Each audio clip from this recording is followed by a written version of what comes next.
દેશભરમાં આરટીઆઈ હેઠળ લોકો પોતાની માહિતીઓ માંગી શકે તેવી સુવિધા ઊભી કરાઈ છે, ત્યારે રાજકોટ મનપા ખાતે પણ આરટીઆઈ લાગુ કરાઈ છે, જે લાગુ કર્યા બાદ આજ સુધી 8,849 જેટલી આરટીઆઈ હેઠળ માહિતી મંગાઈ છે। ત્યારે લોકોમાં જાગૃતિ આવે તે માટે એક કાર્યક્રમનું આયોજન કરવામાં આવ્યું છે। રાજકોટ મહાનગરપાલિકામાં વર્ષ 2005થી આરટીઆઈ અધિનિયમ લાગુ કરવામાં આવ્યો છે। ત્યારથી અત્યાર સુધીમાં લોકો દ્વારા 8,849 અરજીઓ કરવામાં આવી છે, જે જુદી જુદી શાખાઓની છે। ખાસ કરીને લોકો દ્વારા ટાઉન પ્લાનિંગ અને વેરા શાખાની અરજીઓ કરવામાં આવી છે। જે કોઈ અરજી આવે તેનો તુરંત જ બીજા દિવસે નિકાલ કરી નાખવામાં આવે છે।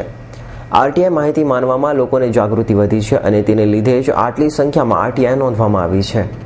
ઓક્ટોબર 2005થી ચાલુ થયેલું છે અને 1/12/2014 સુધીની કુલ આરટીઆઈની અરજી આવી છે 8,849।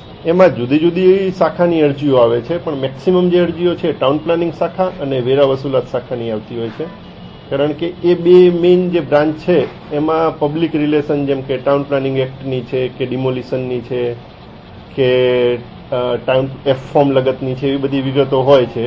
અને બીજી વેરા વસૂલાત શાખાની હોય, એ સિવાય મહેકમ શાખાની ઘણી બધી અરજીઓ આવતી હોય છે। એટલે મેઇન આ 2-3 બ્રાન્ચોનું હોય છે, પછી બીજી બધી બ્રાન્ચોની આવતી હોય એ પણ પ્રમાણમાં ઓછી હોય છે।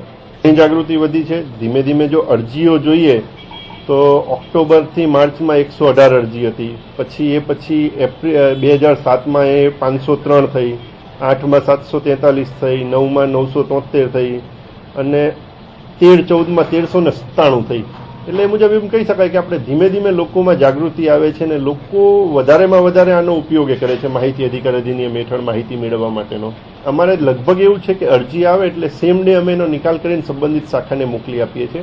ત્યારે આ અંગે ડેપ્યુટી મેયર ઉદય કાનગડે જણાવ્યું હતું કે આટલી મોટી સંખ્યામાં લોકો જાગૃત થયા છે અને આરટીઆઈ અધિનિયમ હેઠળ માહિતી માંગી રહ્યા છે તે ખૂબ સારી બાબત કહી શકાય।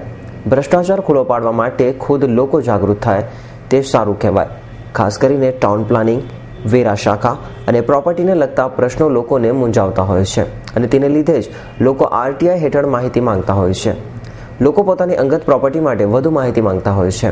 ટેક્સ વિભાગનું એવું છે કે ક્યાંક આકારણીનો પ્રોબ્લેમ હોય, ક્યાંય કોઈ નવું બાંધકામ થયું હોય પાછળથી, તો આવા નાના મોટા પ્રોબ્લેમ હોય એટલે ટેક્સમાં થોડીક, કારણ કે ટેક્સના 3 લાખ ઉપર કરતાં પણ રાજકોટમાં પ્રોપર્ટીઓ છે અને એના સંદર્ભમાં જોઈએ તો 5-7 હજાર લોકો એવા હોય કે નાના મોટા એના ટેક્સના પ્રોબ્લેમ હોય, એટલે પોતે માહિતી પોતાના ટેક્સમાં કેવી રીતે કેટલા પૈસા ભરે છે, કઈ રીતે ભરે છે, એની આકારણી ટેક્સની કઈ રીતે થાય છે, એના માટે આ માહિતી અધિકારના કાયદાનો ઉપયોગ કરતા હોય, એના માટે ટેક્સમાં જ વધારે મેક્સિમમ આ વસ્તુ આવતી હોય છે। આજે જયારે આટલા લોકો માહિતી ક્યારે માંગતા હોય કે જયારે એને માહિતી મળતી હોય ત્યારે જ આ માહિતીના કાયદાનો અધિકારનો જે એને અધિકાર આપવામાં આવ્યો છે એનો ઉપયોગ કરતા હોય છે।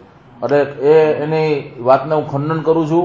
વિરોધ પક્ષની વાત બેબુનિયાદ છે અને રાજકોટ કોર્પોરેશન માહિતી અધિકારના કાયદાનું પૂરેપૂરું અને સારી રીતે અને પારદર્શકતાથી એનું અમલીકરણ હંમેશા કરે છે અને હંમેશા કરતું રહેશે। જ્યારે આ અંગે વિપક્ષી કોંગ્રેસ દ્વારા આક્ષેપ કરવામાં આવ્યા હતા અને જણાવાયું હતું કે ભાજપના શાસનમાં અધિકારી ફાલ્યા ફલ્યા છે અને બેફામ ભ્રષ્ટાચાર કરી રહ્યા છે। શાસક પક્ષના ઇશારે દરેક શાખામાં અધિકારીઓ ખુલ્લેઆમ ભ્રષ્ટાચાર કરે છે। લોકો આરટીઆઈ માંગે છે અને લોકોને સંતોષકારક જવાબ ન મળતા શાસક પક્ષ પારદર્શક વહીવટની ખોટી વાતો કરે છે અને લોકો ઉપરાંત વિરોધ પક્ષ દ્વારા પણ અનેક આરટીઆઈ હેઠળ માહિતી માંગવામાં આવી છે, તેમ છતાં ગોળ ગોળ જવાબ આપી દેવામાં આવે છે। આટલી મોટી સંખ્યામાં આરટીઆઈ થઈ શકે છે તે જ શાસક પક્ષની સ્થિતિ છતી કરી રહી છે।